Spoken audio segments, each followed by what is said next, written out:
Welcome to the Embodied Wisdom Podcast. Okay, so I'm going to take you straight in, Jason, with this question. What drew you on this journey, on your healing journey? Most of us come upon this journey because we were massively fucked up, specifically in childhood. I don't know if that's your story, but I love to just get straight to the juicy stuff because it makes for a better, deeper, richer conversation. So, I love it. all right. Yeah, it is.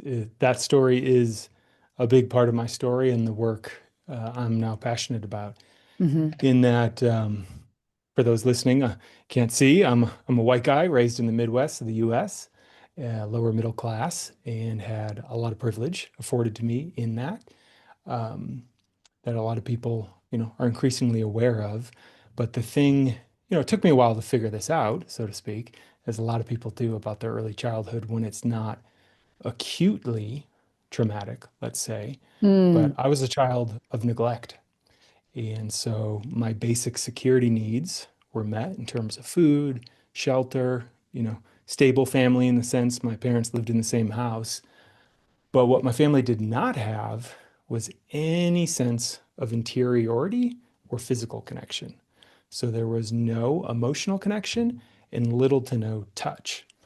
And it took me a long while to figure out the ramifications of that and what it meant for me as a man that really started to kind of, become visible in my life when I became an adolescent. Hit puberty, hormones were going. In my case, I'm heterosexual, was interested in women, and did not know literally how to have a conversation, how to talk to a woman, how to put my attention on her, and found that I would get deeply anxious inside, sweaty, tense, really uncomfortable in myself, particularly with women. But then as I continued to develop, I did have male friendships, but I just noticed they were wired differently than me. They would horseplay and wrestle and mess around, and it just was not in my makeup to be Because you physically. didn't see that physical side. Never had that. The physical closeness was not something that I Interesting. was used to. And so when it was available, I would actually get really uncomfortable. It was stressful for me to be in close Hmm. physical proximity to men and women. And that really kicked off a whole journey for me because by the time I was 18, I was suffering. Just I saw my friends getting into relationships, having experiences. I was deeply uncomfortable every day in my own skin, in my own body, and just had this sense of, okay, there's got to be a better way to be than this. I don't know what it is, but I know something's got to change here. And, as is common, I think, in that adolescent age, you also start spending more time out of the house. So I would spend time with other friends and their families and see, wow, it's very different how connected, how at ease they feel with, let's say their parents or their siblings. And that really kickstarted my journey, which for me started as a philosophical one. So I started reading a lot, like a lot of men, we tend to try to attack it from our mind. And that got me far enough that in my mid 20s, um, I was basically blessed to fall into two things: men's work in men's groups and somatic therapy, and sometimes blended.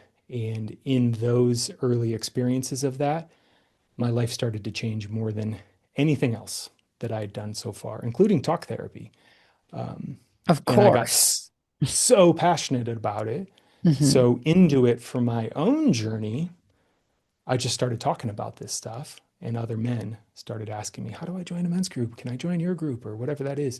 And that eventually kind of bridged me into bringing this work to other men now. But for me, it started in pain. It just started with the pain of I do not know how to connect to other humans. I do not know even what I'm feeling inside my body and definitely my emotional heart most of the time. And I don't know how to fix that. So that really kind of that pain of disconnection caused me to get out of my shell in some sense and try a bunch of crazy stuff until I finally started finding some stuff that worked. God, I love that. I cannot, I know we judge pain and suffering and struggle so much. We judge the shit out of it, but it's like it seems to be that number one catalyst for us to go inside ourselves and to really get curious and to find what it is that we're looking for. You know, when we're not in enough pain, we're like we just stay the same, right? But it really takes pain and grief to awaken us. That was my journey too. I was either going to take my life or I was going to fix myself because I could not live with the pain any longer. And whenever I see someone who's like kind of on the fence, I'm like, you're not ready. You're not in enough pain yet. Like for That's me, right. there was just no way around it. But it's interesting too, because I had such an opposite upbringing than you. We had a lot of physical touch in my family growing up, but it wasn't pleasant.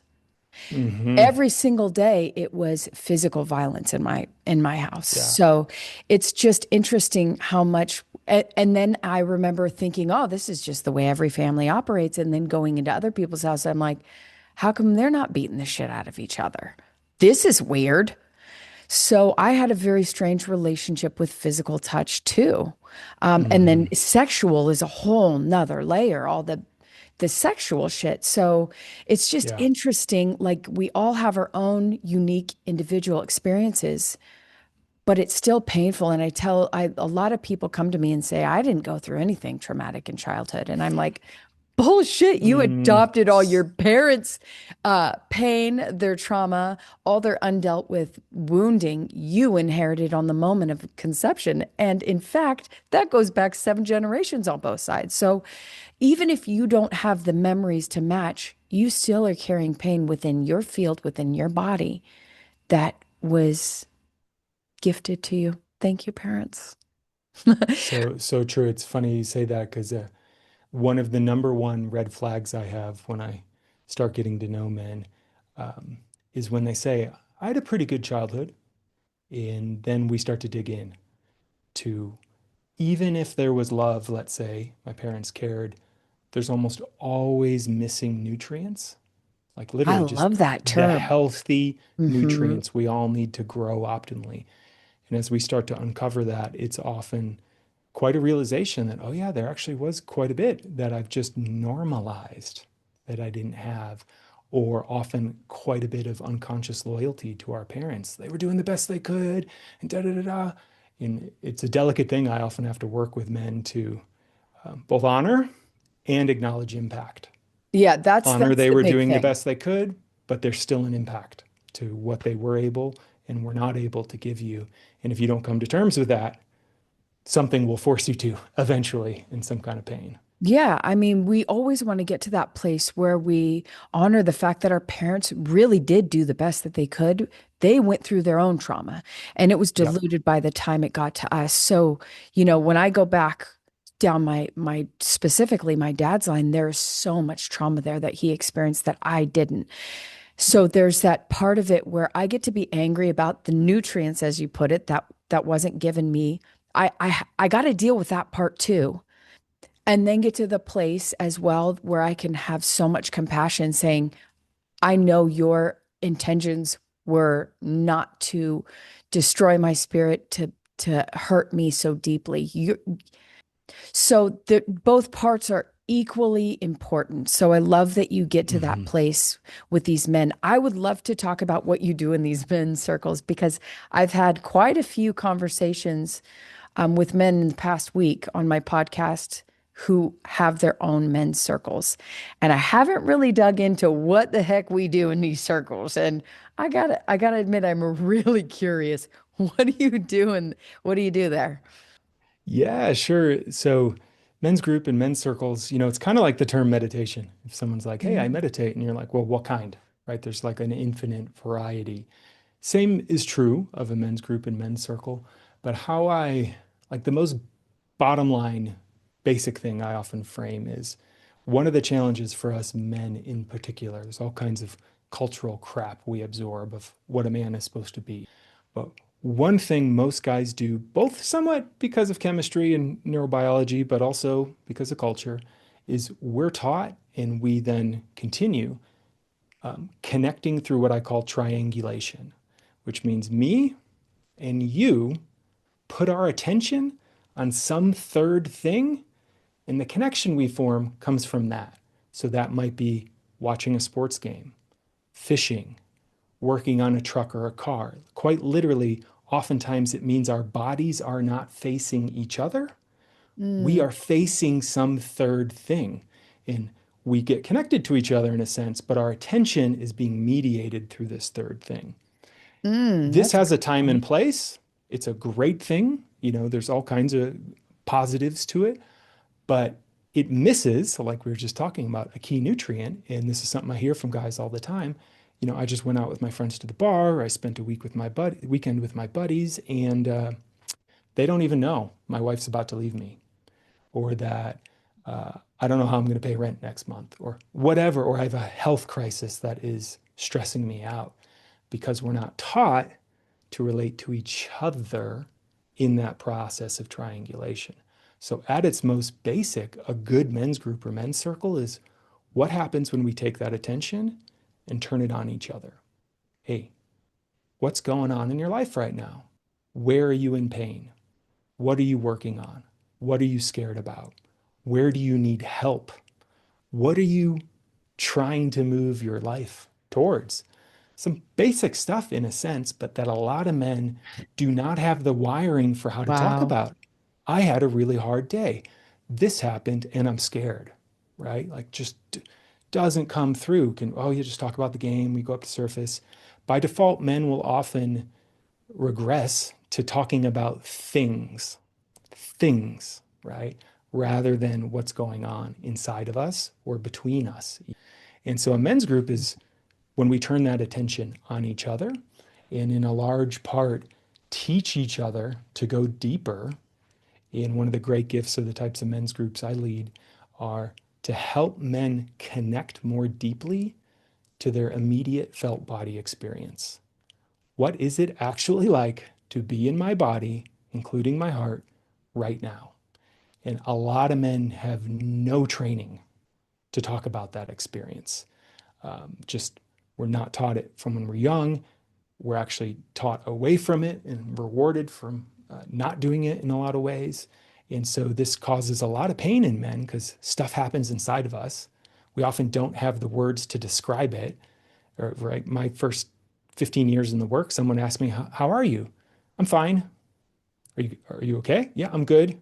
Good, bad, fine. That was the range that was my vocabulary for my experience, which turns out makes it pretty hard to communicate what's going on inside me, makes it very hard for me to understand what's going on inside me. And when it comes to intimacy, makes it almost impossible for a partner to feel connected to me. And so in groups, we learn to really slow that all down, to get men into our bodies first and foremost. So out of here, our favorite place, the ruminating mind, into our bodies, connected to our sensations. And in the work I do, all emotion starts as physical sensation. So if we're not in our body, aware of physical sensations, we're almost guaranteed to be disconnected from our emotional self as well.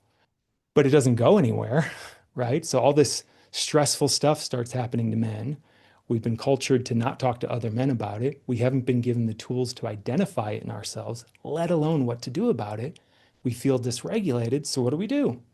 We turn outward to the available medicines in our culture: alcohol, weed, porn and masturbation, sex, overworking, video games, TV. We all have our vices. But for a lot of men, that is the main thing we do to self-regulate because we don't know how to handle it otherwise. Problem is that never gets to the root of whatever it is. And so we can stay in these perpetually dysregulated places, for decades, quite honestly. So the men's group, we really slow down and bring that all to the surface, get really clear with each other about what we're feeling, what we're needing and wanting in our lives, and what is the path to get there. And huge one for us guys, where do we need help, right? Where do we just literally need to say, I'm struggling with this. Could someone help me figure it out? Something that so many men feel so much shame around, that, I don't have it all figured out. I'm less than a man. And the work I'm passionate about in groups is just bursting that bubble that we're fed this kind of myth of the lone wolf or the tough Marlboro man, just invulnerable, totally self-reliant, doesn't need anything. And while it's a sexy romantic image, those guys tend to end up at the bottom of a barrel, bottom, drinking themselves to death, dying early, heart disease. Like these are actual statistics. I mean, even I read one thing this fall, men who strongly identify with traditional masculine and stoic values, kind of like that tough, keep the emotion down, twice as likely to commit suicide. And huge exploding issues around that in terms of like it's men are 4 times as likely. And that's why I think the trend I'm seeing Yeah. is that, you know, I work with a lot of women, and I'm seeing all these women, they're going through their healing journeys. They're, you know, the feminine is rising, and it's rising quickly. So true. 100 years ago, we were property. You know, we Yeah. couldn't even have our own credit card, our own bank account, nothing, right? And so here we are finally on the same level, and some would argue even higher as far as like what we are capable of earning and whatnot. So here we are as we're rising. We've been doing the inner work. We've been working on our shadows. We've been doing the shit, right? And these men who have been behind the 8 ball on it, and all of a sudden they feel powerless because the one Yeah. thing that they had to offer that woman, she didn't need anymore. Right. So true. And so I think that's why that statistic is getting more, is clicking upwards, is because men are sitting there like the thing that I thought I was here to give Yeah. isn't there. And so they are having to up their EQ like never before. And it's like, because these women are saying, listen, I don't need you. I want you. I want a good partnership, but I'm not going to settle for a man who is just up in the head, not willing to connect to those deeper parts and aspects of himself. So here we are kind of at this standstill from what I'm seeing. And I know for me, as far as my marriage, we were able to go. I started my healing journey while I was married, and we were able to stay together, but I don't see that as the trend, right? I'm Yeah. seeing that they had to break up because the relationships were toxic. They went their separate ways, and here they are alone. Like, where are the men at? Where are the evolved men at, right? So true. I get a lot of guys. This isn't the only arena, but it's a pretty typical story of I stepped on the escalator and did what I thought I was supposed to do, provisioning basically financial security for the family, working, got married early, had kids, put all my energy into that career success so I could provide for my family, which is what I thought I was supposed to be doing. My kids hit 18, move out.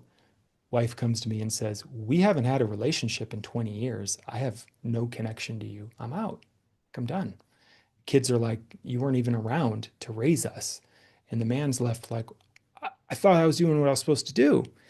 And, you know, they're not wrong. And yes, this is what a lot of guys don't want to hear, but we are asked to become more now, just like women and the feminine have been asked to be more, to hold more, to be more complex, to have both agentic masculine qualities Mm-hmm. and communal connective feminine qualities. This is the new currency, is the ability to be fluid in between, on demand in relationship. And us men have, we are, like you said, behind the 8 ball. You know, the women's lib movement started a little earlier. Men's work in this kind of conscious way, there was like a little blip in the 90s with Robert Bly and a bunch of this mythopoetic work. And then it kind of went underground. And then it was in a rather odd way in the like 2000s. We don't have to get into it, but the whole world of pickup started. Men learning how to pick up women, Oh, yes, yes. which a lot of it was pretty gross, but some of it was Pretty. actually men who were like, "I need help. Show me how to be. I don't know how to attract women." And it was actually kind of the first seeds that started to reignite a healthy men's work movement, which we're now starting to see a tidal wave of men do need to catch up. And my wife works with women in the way I work with men, and we do co-ed stuff. And a lot of times Beautiful. guys come to me and they don't ever believe it. But particularly, I'm like, once you get past 35, trust me, you go to co-ed events, it is a room full of women saying, where are all the conscious men? I have done my work. I am ready for a relationship. I don't need a man to pay for me. I just want a man who knows what he's feeling and will show up. Like, there are not many men on this side of that equation yet. And for men Mm-hmm. who do step into it in a paradoxical way, it makes you a really rare commodity, a man Oh, who's taken yes. responsibility for his healing. And so we are being asked to be more, but it's totally doable once we get the tools and the training for how to do some of this basic stuff. And we learn that, yes, it's not as simple as I just do my job and, bring in the money. There's other things we can bring to a relationship now in terms of our capacity to lead and bring emotional safety and presence and all these tools that most of us men were just never taught. And so we do get into these relationships where for a lot of us guys, it's sometimes a thing like, oh my God, my partner makes more money than me. What does that mean? Who am I? What can I offer her? And until a man can answer that, it doesn't really work. But once he knows, oh yeah, there's ways I can love her that have nothing to do with how much money she's making. It's super empowering for men. And suddenly we feel like, okay, I have something to contribute again.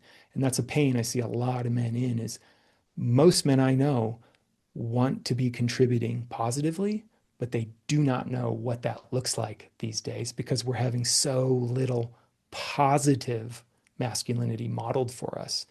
Many of us have now spent 20 years being told what not to be, and for good reason. There's a huge history of the damage that dissociated and disconnected masculine does on human beings, children, women, the planet, you name it. But for a lot of guys, then they just had no vision of, well, where do we go? What does it look like to be a healthy man now? And that's where a lot of the pain comes from. And that I think something like men's circles and men's groups start to answer because we get to start to feel the healthy parts of men again and learn to trust that. And as we learn to trust that, we become more trustable. Yeah, I'm dying to know. I love that you and your wife do this together. I have said that to my husband, that I would love that for us in the future. But to be honest, I can't see him going to a men's group, a men's circle. He's very much he's an introvert, introspective, and if he can't do it on his own, then it just ain't happening. Yeah. So, but I love that you do this together. When you and your wife come together and you do these things together, what does that look like? Is it totally separate? Do you only do some things together? For the most part, Yeah. you're with the men, she's with the women. Do you do retreats? What does that look like? Yeah, we have a pretty strong, healthy amount of separation in our work, and that I do total men's work, she does total women's work, but then we have a couple co-ed things we offer together. One of which is for couples really of where parents kind of in the earlier phase, and I see this a lot in marriages, right? Is well, if you only have about 2 or 3 hours to invest in your relationship a month, how do you make sure it stays alive with passion, chemistry, intimacy, vulnerability? So we have a program called 12 Epic Dates. That is, you can do it from home, and it's 12 epic dates that will guide you deeper into connection and keep the fire of your relationship alive, even if you have barely any time. And then we do some retreat work together. We do shadow work together. We do some polarity work together, which is just, how do we consciously generate chemistry, right? And erotic energy, because particularly in long-term relationships, right? You don't have the hormones on your side anymore. It's that painful thing every couple has to realize is, I don't care how much you love each other, how attracted you are, a year to 2 years, depending on when you commit in, you cross that threshold where the hormones wear off, that kind of bonded you quickly, and all the attachment wounding comes up that you thought you had already healed, and turns out, oh, I still got to work this stuff. And that's when a lot of couples bounce. Oh my God, we're having all these fights. I thought she was the one. Can't be the one though, because we're having all these fights. And so our program helps navigate that. We help couples navigate that. That's like, it's going to happen no matter who you pick. So pick someone who's willing to work it with It's you. supposed to happen. It's It's supposed to supposed to happen. happen. Spending 19 years with my husband, almost 2 decades. It's like it it's a level of intimacy unlike just sexual. We know each other Yep. so well. We know our woundings, we know our triggers, we know everything, right? And so you just can't, sure, you can go through your healing journey alone. And I think most people have to. But for us, he is the closest mirror of all my wounding. So it is the greatest teacher that a person can have is to be in a long-term relationship. There will be nothing that grows you that fast, that deep. Your roots will have to go so deep, and you are going to have to face you on the deepest level of your being. So yeah, because I tend to get the woman, she's either on the cusp of, Mm-hmm. divorce, or she's looking for that love and she's saying, what is the issue here? And I always say the same thing. It has nothing to do with the exterior. It has everything to do with deeply inside you. And so that's where all the change work gets to be. But tell me how this affects, like, because you said you have kids. Yeah. Yeah, what is the whole family dynamic? I'm dying to know how old are your kids and how does what's the dynamic of your family like? Yeah, we've got a 5-year-old and a 7-month-old. So Oh, we're on the earlier side there, but uh-huh. completely. I mean, my wife and I got together fairly quick. We met later in life and both kind of knew what we were looking for. But we were really lucky. We had like a solid 2 years before our first kid to do some pretty intense, deep work that I advise all couples to do if possible before you have kids. But it's not too late once you Yeah. do, because it's going to come, stuff is going to come up, any of that stuff, and you want to have a system. And so, just like we teach, and it sounds like you're in alignment with, our framework together is we both have to be doing our healing work independently, me with my men, her with her women, and we have to be coming together and doing it as a couple in each other's presence. It takes both. So I have my own coaches, men, therapists. She has them as well. We have a couples therapist that supports our we space, our unit together.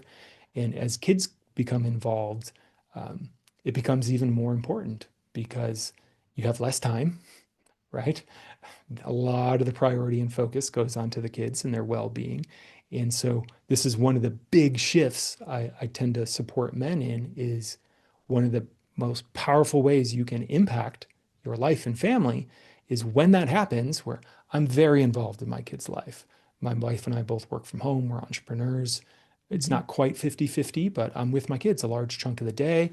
I have to be able to fluidly move between caretaker and badass businessman. She has to be able to work fluidly between the two as well. There's been a lot of growing pains for us in learning about that. But the important thing is that we have to keep growing ourselves.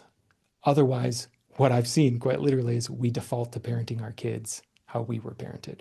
And Oh so if yeah. I'm not tending myself, if I'm not tending my relationship with her, we both just kind of by default, this is what was done to me.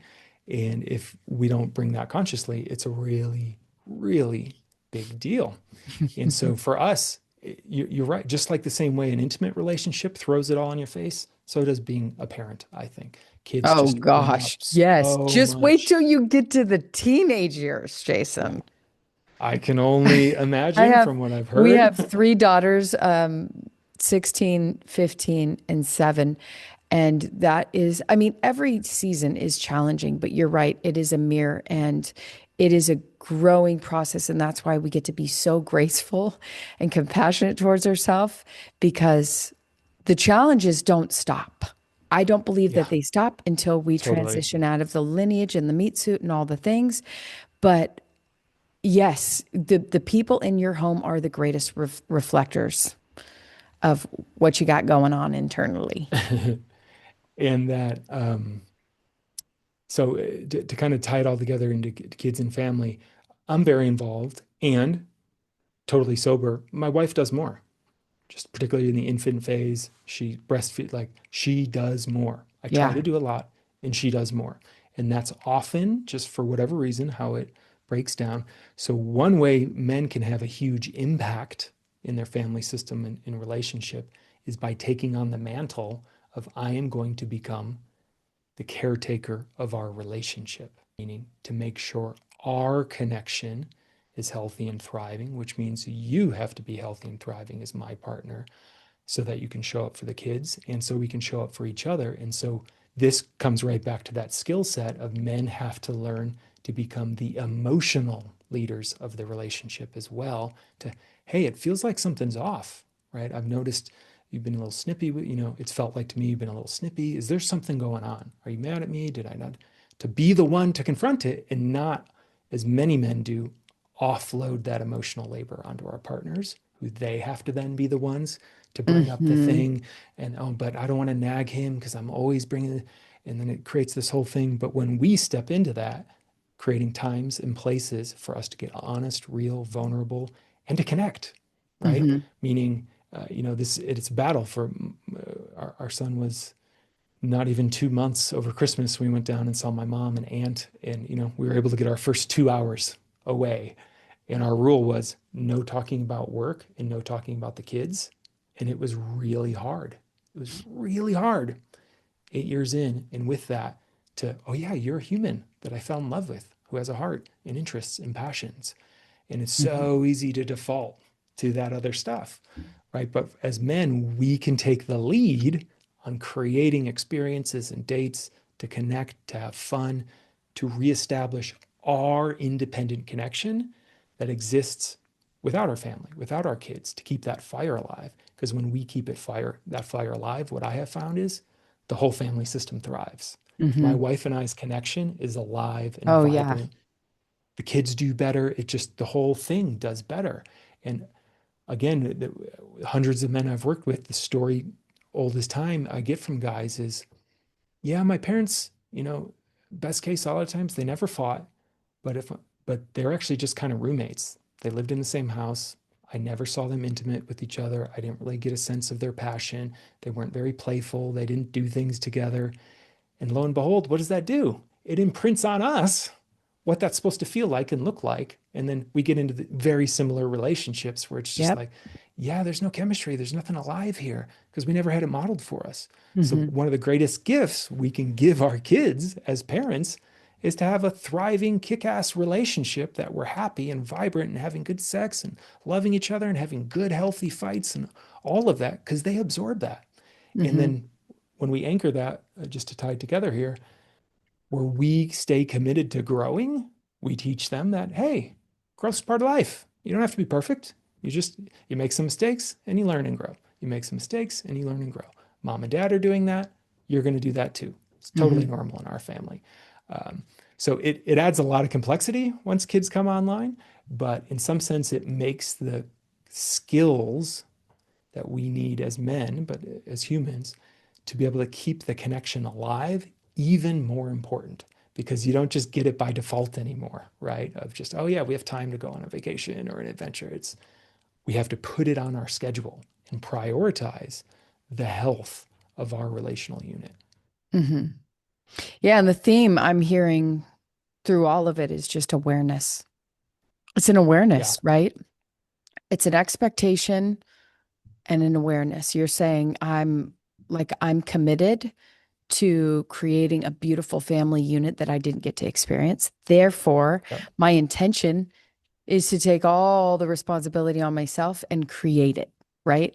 That's, I think, the only time we can have true freedom, true healing is through radical ownership of all of it, because it just takes one. And of course, the other follows suit. You're in union together, right? You're linked together. But when you're waiting, a lot of times the women, they're waiting for the man to change. They're waiting for the man to step up. They're waiting.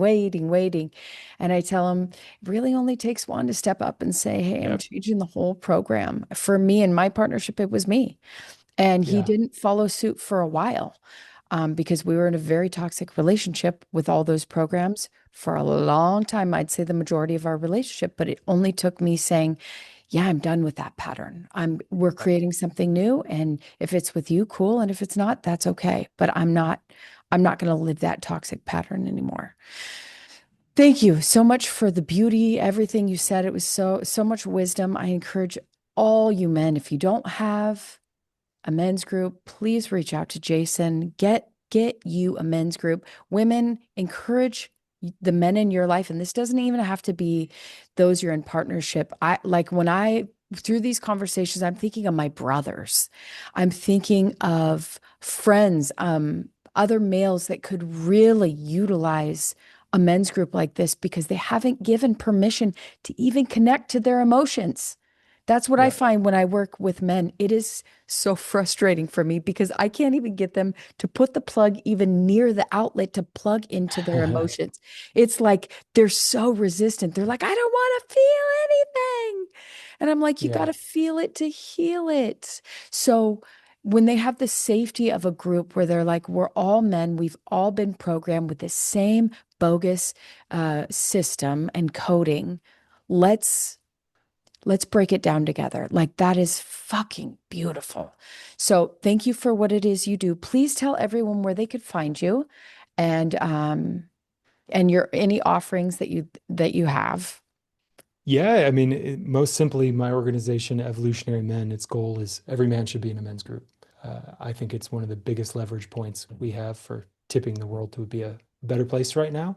Men thrive in healthy, strong connections with other men. Quite literally, we are more receptive to the hormone vasopressin. It's our version of oxytocin. And guess how it works? You do hard shit together and you feel bonded. So the new world for men is to do the hard inner work together. And then suddenly you feel like you have brothers at your back. So if you like that vibe, you can follow me, learn about my programs, men's groups, my own podcast at evolutionary.men. Mhm. And if you're looking for something local, even if it's not with me, reach out because I have a lot of resources. I know a lot of people in the world, and I can point you in the direction of what might support you in your life right now. And I'll just hammer it home here.